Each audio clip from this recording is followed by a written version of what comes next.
Well, here we are at the 2016 Pasadena Book Fair, which is sponsored by the ABAA and the Southern California chapter of ABAA. And we're going to be interviewing right now someone who I don't know, someone I've not met, but I've heard a good deal about.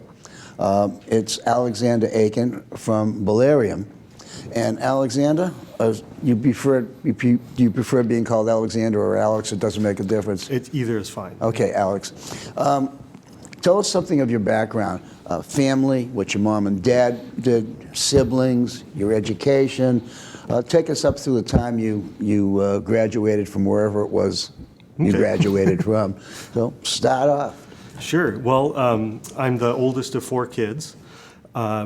We grew up in Riverside, an unincorporated part of Riverside County, which at that time was sort of on the border between suburbia and the desert, 60 miles east of LA. Suburbia has since then encroached and sort of enveloped the area where we used to have our free-range childhood, running around in the hills barefoot and stuff. It's just suburbia now. My dad was a steel worker. He worked at Kaiser Steel in Fontana. My mom was a union organizer. They had met in the 60s doing political work. At the 60s, man. When I was about 10 years old, well, 2 things happened. The steel mill shut down. It was literally disassembled and transported to China. So we hit some economic hard times at just the same time as my mom had decided to go back to grad school. So she got a Ph.D. in anthropology at UC Riverside. That was sort of, going to anthro parties and stuff like that was sort of my introduction to academia. I started out, rather than books, I actually kind of started out in coins. My dad had shown me how, even on a very small budget, you could get really interesting stuff by collecting things that other people didn't understand or didn't enjoy or whatever. So my favorite was Indian princely states coins from semi-independent states during the British period in India. And you could get these in junk boxes for like $1 or $2 a piece. And my dad and I would spend a lot of time going through, finding ones with clear inscriptions in all the different languages and pouring through catalogs, trying to identify them. And so the ratio of interest to expense was ideal for that sort of thing, which is sort of something that I later carried with me into What books. is the timeline now, you and your dad going through coins? Well, geez, it started when I was like 7 or 8 years old. And he used to try to get me to memorize alphabets of foreign languages. So I still have somewhere the little, the Hebrew alphabet that was the first one we started with. Right. And then, Greek and Russian, all the common ones. And at one point he got this little batch of coins from the Mamluk Empire in Egypt, which they're very crudely made. These were all damaged. That's why he could afford them. But he didn't know anything about them. He said, see if you can figure out something with these. And so I started sort of orienting them, trying to figure out even which was the front and back. And it just so happened at that time he also had seen a used book at a coin shop called Arabic Coins and How to Read Them.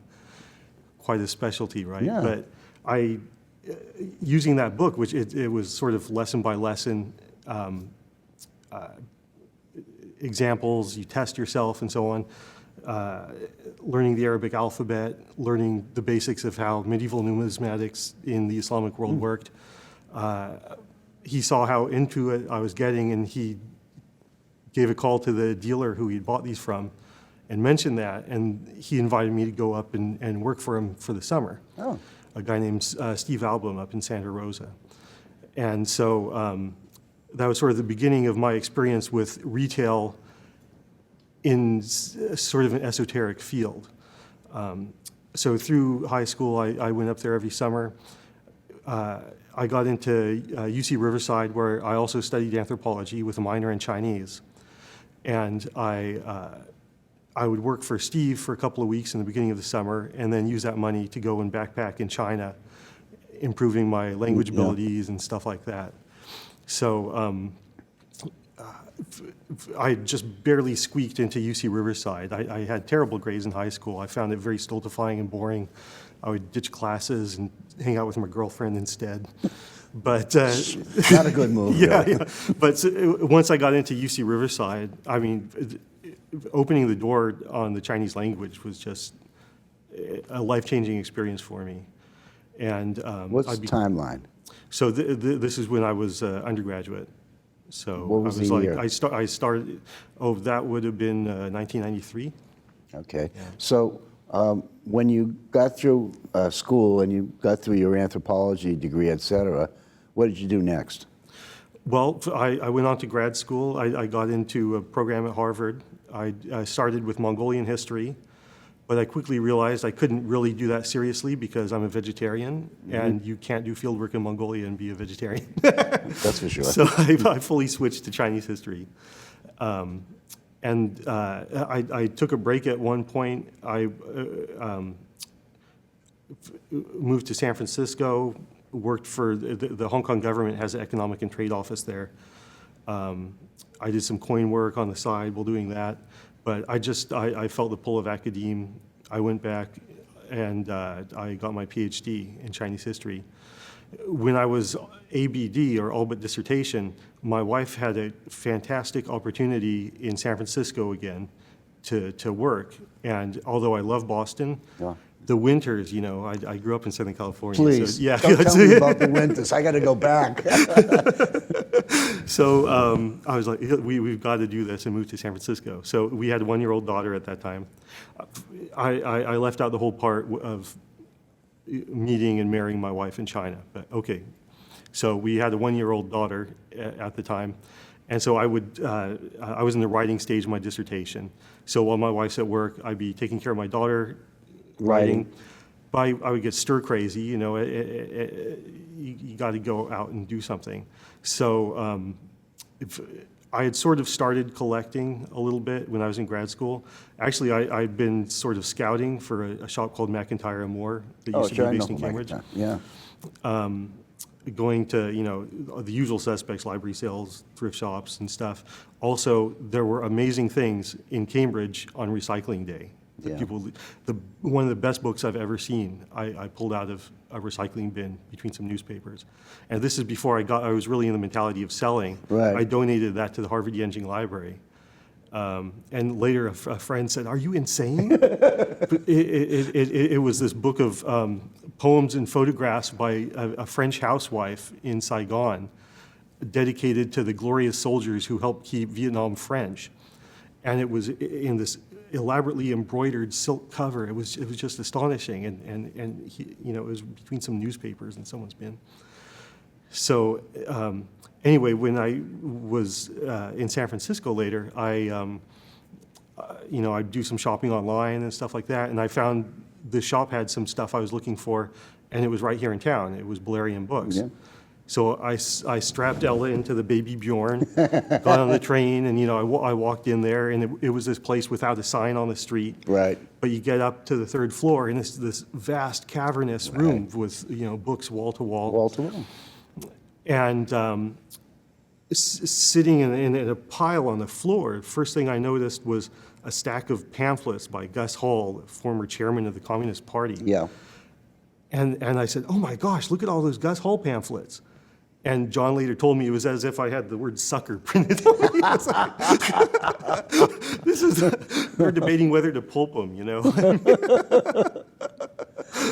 So I would go and, I had a dissertation completion grant, but there wasn't enough money to get all this stuff that I wanted to get. And I asked if I could work for store credit. And John sort of has a policy, people have to ask 3 times before he knows they're taking it seriously, Right. just like if you convert to Judaism, right? Like my Right. dad did. And so the third time I asked, he was like, "All right, we have a vast space on the second floor with hundreds of boxes of unsorted stuff. And if you feel like it, you can help us sort that." And so as I was going through this, and keep in mind, I'm also working on my dissertation at the same time, right? So Right. this is a couple hours a day I'd go in. One of the first days I was down there, I found this box of books in Chinese that were the earliest gay travel guides for Taiwan. Really? John didn't even know how they had got there. He said maybe Figures. the Asian American section and the gay section, the books are breeding or something like that. But so I brought those up, told them what they were, and they quoted them off to Yale. And whoa, so okay, this guy volunteering is helping us a little bit, right? And then there was some other book I found that turned out to be worth about $1,000, you know, and so he took me a little more seriously, I guess. And I wasn't allowed to work for money as one of the conditions of my grant, but I took it as seriously as a real job, going in there and getting stuff that I wanted in trade. Timeline. So this was, it started in 2007 was the first time I walked into the shop. Then I finished my degree. I went back for the graduation ceremony. I fully expected to go into academia. But 2009, the academic job market for Chinese studies collapsed. All of these jobs that had been advertised were weren't rescinded. And I think there were, that year there were maybe 5 jobs and maybe 100 new PhDs. Wow. And you count the backlog from before. Of course, people who had experience teaching already had a leg up. So things started to look kind of dismal. So I figured, at least in the meantime, now I can actually work for money at Bolerium. Yeah. I started in the mailroom, and that was a very useful experience, because I saw absolutely everything that sold. Right. I saw what kind of people buy it. I saw what kind of prices it goes for. And I was still scouting at the time. And so it really helped me to sharpen my focus and look for particular things. So I eventually did get a replacement gig at Brandeis, and found that it was not like my experience as a teaching fellow at Harvard. No. The students who were there just because their parents were paying for them to be there, just no intellectual curiosity.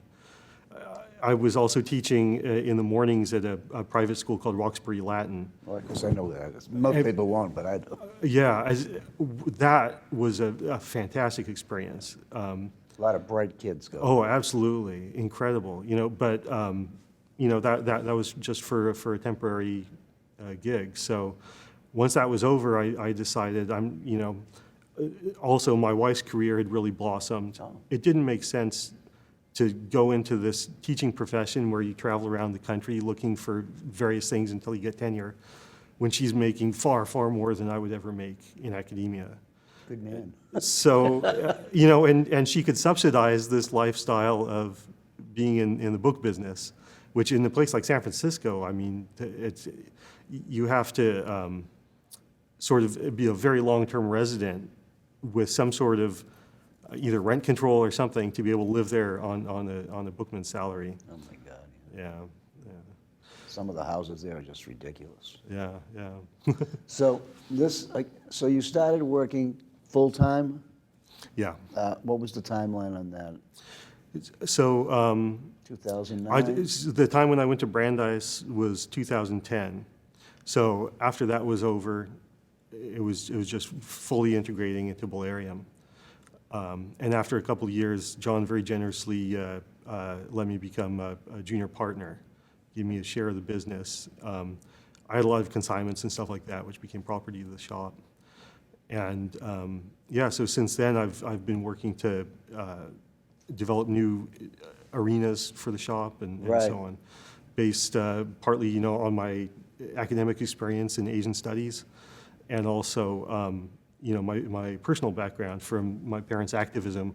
It sort of made me a natural fit for Bolerium. Oh yeah. And so, that was something as well.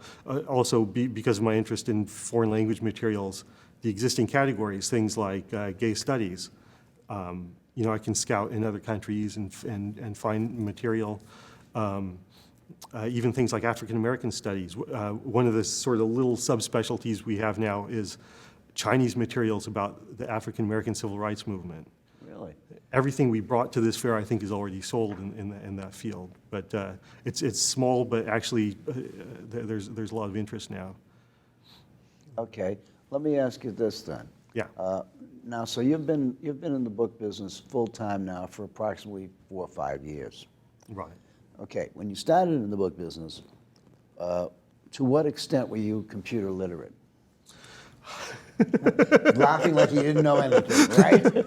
I mean, well, of course, having worked for the Hong Kong Economic and Trade Office and stuff like that, and even just writing papers in college and everything like that, it requires basic computer literacy. Right. I still get. I ask my wife for help sometimes. I tell people I that do yeah. too. Don't be embarrassed about it. Most of us do. If you could find me a computer designed in the Ming Dynasty, I could figure out a lot better maybe. But it's not something I'm really intimidated by. But I'm not as sophisticated. I produce PDF catalogs and stuff like that. When you compare them to, say, the excellent photography on one of Lauren Baer's catalogs for similar material, there's no comparison really. But for the utilitarian purpose, Yeah, Lauren has a flair. Yeah. And he has built a niche. Yeah. And I think he's one of the best booksellers that I've ever met. And he's really with it. But let's not talk about Lauren, because I already talked to him for a while. I'm going to ask you some questions about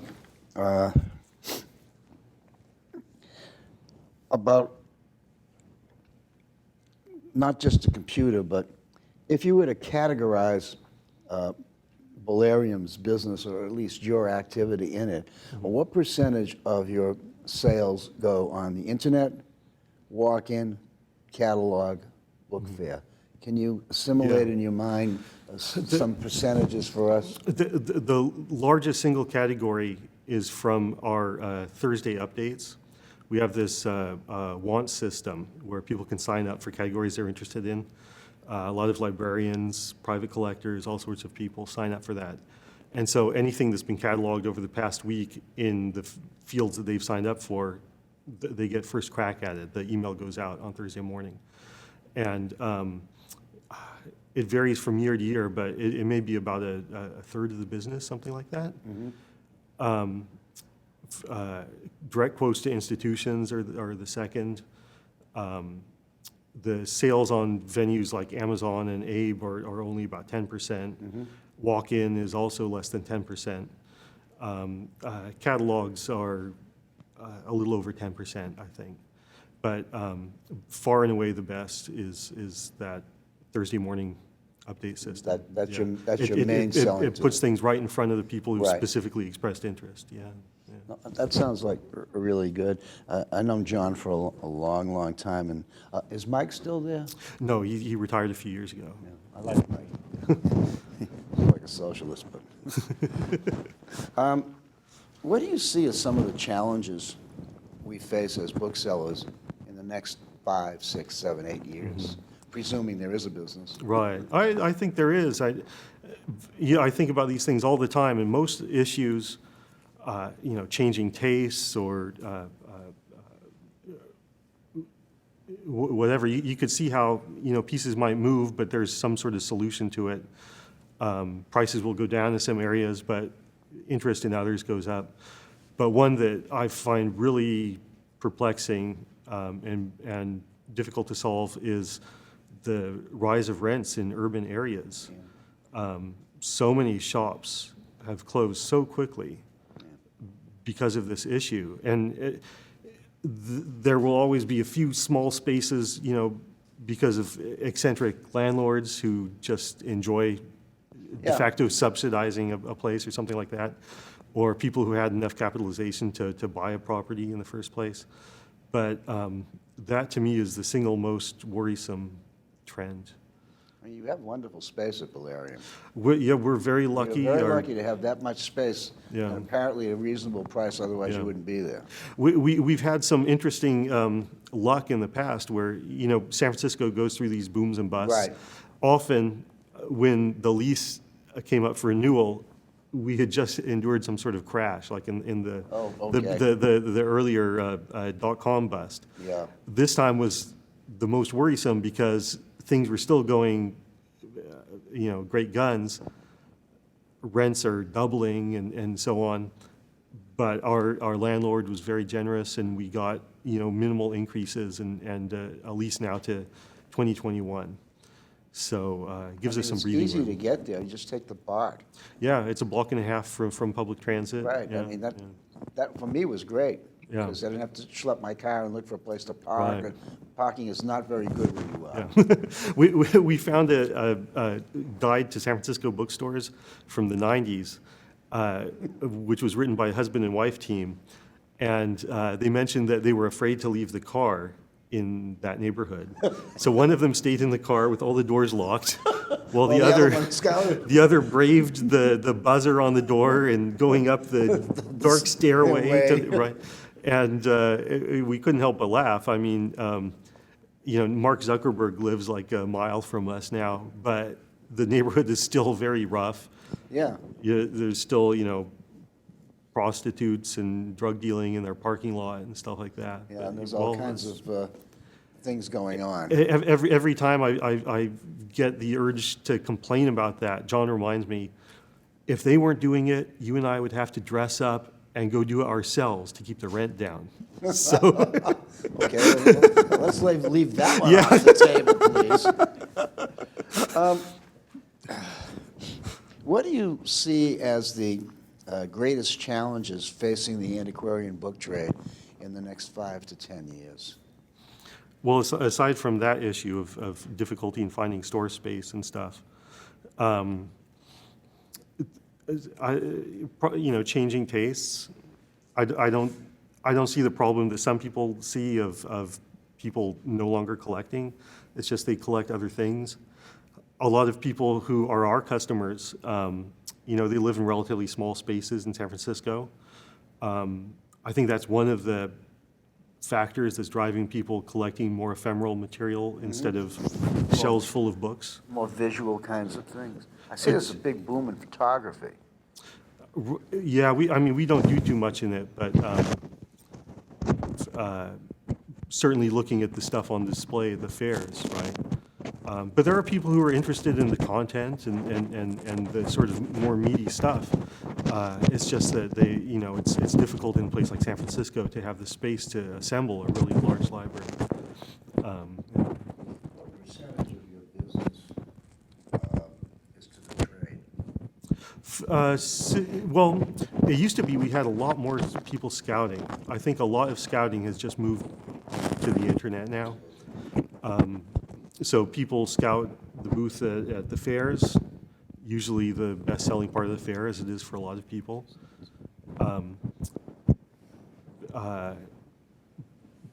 We sort of had a niche when I first got involved in Bolerium, where we sell expensive stuff to dealers relatively cheaply, and therefore have a sort of speedy turnover, Right. and they would have much higher prices. And one thing that I've done is to sort of encourage John to raise prices on some categories of material. And it's paid off to some extent. But with all of these boxes of unprocessed material, it's a treasure trove waiting for anyone who has the time and inclination to go through it. You just don't see that many people with that energy or interest anymore. But we're not going to throw it away. No, It's there. I don't think you should. Who were, besides John, who were some of your mentors or people that helped you get where you are in the trade?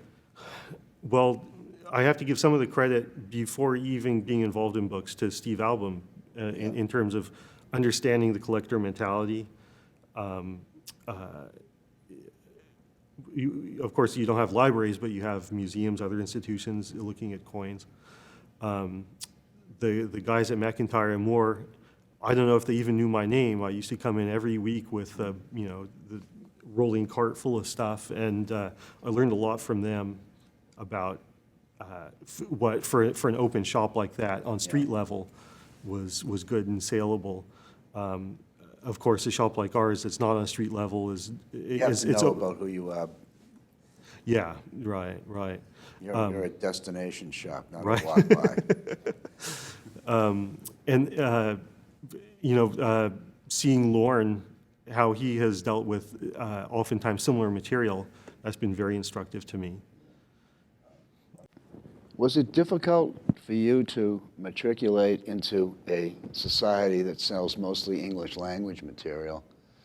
Because I'm sure that you have a lot of language skills that would make it easier for you to figure out what the hell the book was than just some average person.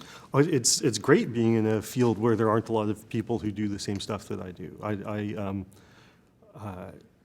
I'm one of those weirdos who likes helping people. Just, if people post questions about Asian language stuff on the ABA chat line, if I can help, I'm happy to. And it reminds people also that, we're looking for that sort of stuff. Right now in China, there's silly money being spent on all sorts of stuff. Really? And I've found that if you can find the right Chinese books, there are people in China who will buy them. And there's also, people who just want to buy all the Mao stuff in English that Yeah. you can't get in China, which to me is the least interesting aspect of what we do. well, But, well, what can you say? It is what it is, Alex. Don't judge the collector, Well, believe it or not, we've come